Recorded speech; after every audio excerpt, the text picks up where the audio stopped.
Good evening everyone. শতাব্দীর কিচেনে আপনাদের সবাইকে স্বাগত জানাই। আজকের রেসিপি ডিম ছাড়া rich fruit plum cake, Christmas special. খুবই সহজ পদ্ধতিতে বাড়িতে কিভাবে বানাবেন জানতে গেলে রেসিপিটি স্টেপ বাই স্টেপ অবশ্যই ফলো করতে হবে, তাহলেই কিন্তু খুবই সুস্বাদু ও লোভনীয় রেসিপিটি বাড়িতে বানিয়ে ফেলতে পারবেন। তাহলে চলুন শুরু করা যাক আজকের এই সহজ এবং সুস্বাদু রেসিপি। প্রথমে ড্রাই ফ্রুটসগুলোকে সোক করে নেব। তার জন্য নিয়ে নিয়েছি হাফ কাপ কালো কিশমিশ, হাফ কাপ নর্মাল কিশমিশ, 10-12টা খেজুর, 10-12টা আমন্ড কুচিয়ে নিয়েছি। মোরব্বা দিয়ে দেব 1 কাপ, টুটি ফুটি দিয়ে দিলাম 1 কাপ। এবার সোক করে নেওয়ার জন্য আমি মিক্সড ফ্রুট জুসটা ব্যবহার করেছি। ফ্রুট জুসটা 250 ml আছে। ড্রাই ফ্রুটসগুলোর মধ্যে এই ফ্রুট জুসটা দিয়ে দিতে হবে।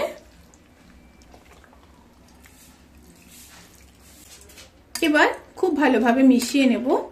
ভালোভাবে মিশিয়ে নিয়ে 2 থেকে 2.5 ঘন্টা রেস্টে রেখে দিতে হবে। আপনাদের হাতে যদি টাইম থাকে 4 থেকে 5 ঘন্টা অতি অবশ্যই রাখতে পারেন, আর হাতে যদি টাইম না থাকে তাহলে কিন্তু অতি অবশ্যই 1 থেকে 1.5 ঘন্টা তো রাখতেই হবে। আমি 2 থেকে 2.5 ঘন্টা রেস্টে রেখে দেব। এবার ক্যারামেল সিরাপ তৈরি করে নেব। তার জন্য হাফ কাপ চিনি দিয়ে দিলাম, একটু নেড়ে নেব। চিনিটা গলতে শুরু করেছে, এবার একটু নেড়ে নিচ্ছি। চিনিটার যখন কালার চেঞ্জ হতে শুরু করবে সেই সময় কিন্তু অতি অবশ্যই স্টিমটা লো রেখে এইভাবে নাড়তে থাকবেন, তা না হলে কিন্তু পুড়ে যাবে। চিনিটা ক্যারামেলাইজড হয়ে গেছে। এবার অল্প জল দিয়ে দেব।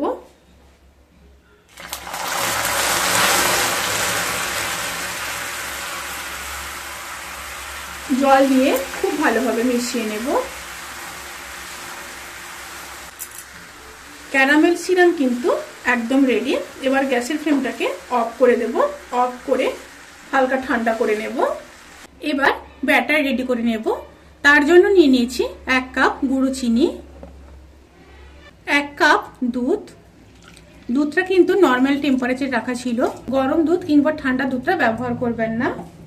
আর দিয়ে দিলাম হাফ কাপ সাদা তেল। এখানে আপনারা বাটারও ব্যবহার করতে পারেন। তেলটা কিন্তু অতি অবশ্যই ফ্রেশ যেন হয়, ওই দিকটা খেয়াল রাখবেন। এবার খুব ভালোভাবে মিশিয়ে নেব। খুব ভালোভাবে মেশানো হয়ে গেছে। এবার দিয়ে দেব 2 কাপ ময়দা।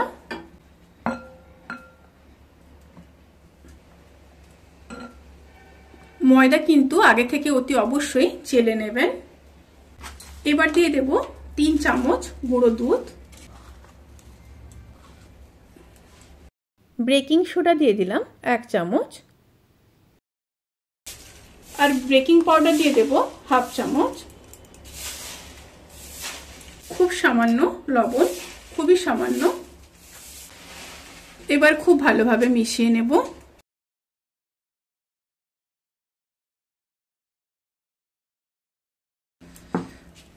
খুব ভালোভাবে মেশানো হয়ে গেছে। 5 থেকে 7 মিনিট কিন্তু ভালোভাবে মিশিয়ে নিতে হবে। এবার দিয়ে দেব ভ্যানিলা এসেন্স প্রায় 1 চামচ, আর এলাচ, দারচিনি আর জায়ফলের গুঁড়ো দিয়ে দিলাম প্রায় 1 চামচ। এবার ভিজিয়ে রাখা ড্রাই ফ্রুটসগুলো দিয়ে দেব।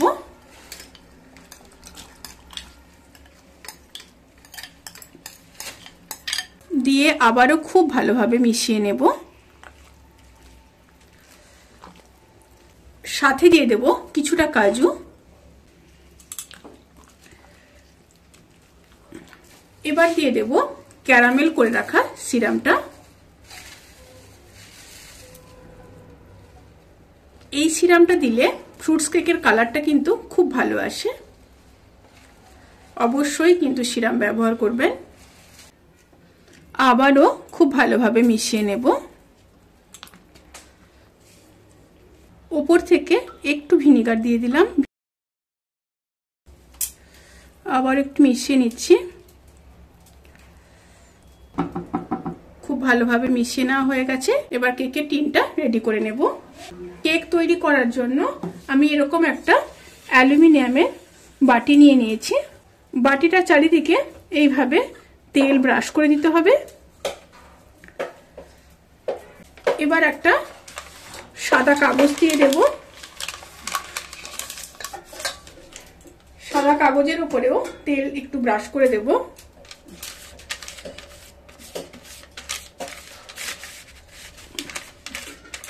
তেলটা খুব ভালোভাবে ব্রাশ করে নিয়েছি। এবার ব্যাটারটাকে ঢেলে দেব।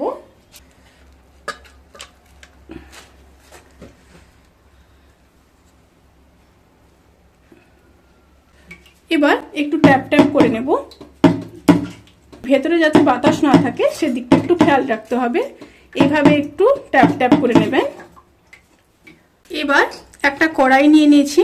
কড়াইতে প্রায় 500 গ্রাম মতো লবণ দিয়ে দিয়েছি। এবার ফ্রি হিট করিয়ে নেব। লবণটা ফ্রি হিট হয়ে গেছে। এবার এরকম একটা স্ট্যান্ড বসিয়ে দিতে হবে। এবার কেকের ব্যাটারটা বসিয়ে দিলাম, দিয়ে ঢাকা দিয়ে দিতে হবে। এইভাবে ঢাকা দিয়ে আমি 30 মিনিট লো স্টিমে রেখে দেব। 30 মিনিট হয়ে গেছে। এবার একবার খুলে নেব। কেকটা দেখুন বেশ অনেকটাই ফুলে গেছে। এবার ড্রাই ফ্রুটস গুলো দিয়ে দেব।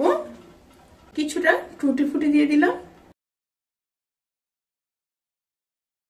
কালো কিশমিশ কিছুটা দিয়ে দিলাম, কিছুটা আমন্ড দিয়ে দিলাম, সাথে কিছুটা চেরি দিয়ে দেব।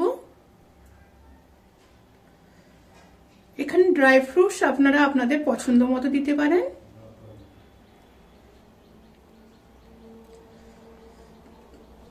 সাথে কিছুটা কাজু দিয়ে দেব। এবার একটা চামচ দিয়ে আস্তে আস্তে স্পেস করে ড্রাই ফ্রুটস গুলোকে কেকের মধ্যে ঢুকিয়ে দেব। আবারও 30 মিনিট ঢাকা দিয়ে রেখে দেব। 30 মিনিট পরে ফিরে আসছি। 1 ঘন্টা হয়ে গেছে। এবার চেক করে নেব। একটা টুথপিক দিয়ে চেক করে নেব। দেখুন টুথপিকের গায়ে কিন্তু লেগে থাকছে না, মানে কেকটা পুরোপুরি ভাবে কুক হয়ে গেছে। এবার ঠান্ডা করে নেব। কেকটা ঠান্ডা হয়ে গেছে। এবার একটা ছুরির সাহায্যে সাইডগুলো এইভাবে ছাড়িয়ে নেব।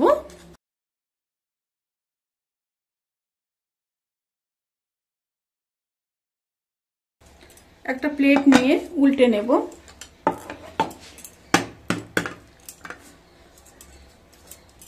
এবার উপরের পেপারটাকে তুলে দেব।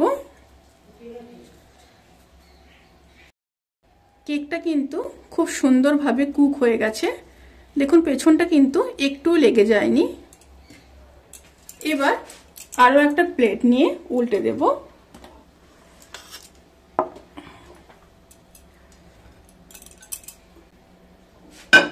ওয়াও, কি দারুণ দেখুন। কেকটা কিন্তু পুরোপুরিভাবে রেডি। রেসিপিটি কেমন লাগলো প্লিজ কমেন্ট করে জানাতে কিন্তু ভুলবেন না। যদি ভালো লেগে থাকে তাহলে সাবস্ক্রাইব করে পাশে থাকা বেল আইকন প্রেস করে নোটিফিকেশান অল করে রাখবেন। তাতে করে আমি যত রেসিপি দেব সমস্ত লিঙ্ক আপনাদের কাছে পৌঁছে যাবে। আপনারা সবাই ভালো থাকবেন, সুস্থ থাকবেন, সাবধানে থাকবেন। আজকের মতো এই পর্যন্ত। পরের ভিডিওর জন্য অপেক্ষা করুন। টাটা।